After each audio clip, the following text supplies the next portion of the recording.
magluluto ulit ako ng putsero para may sabaw. Baboy na may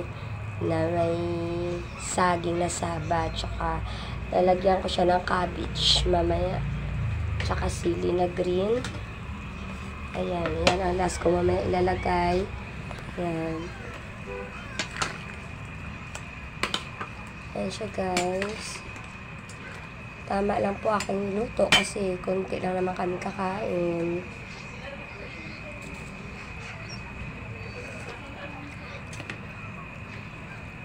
Ayan.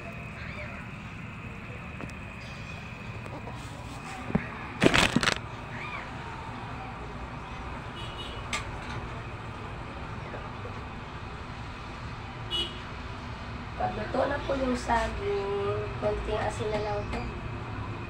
So, konting asin na lang. Ito lang yung saging, lagay ko na to.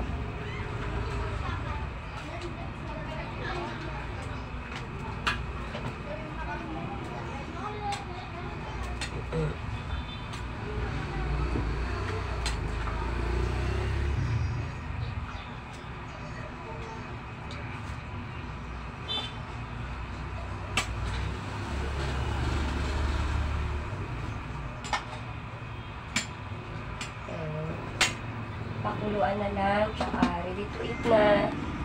Okay, thank you for watching, guys.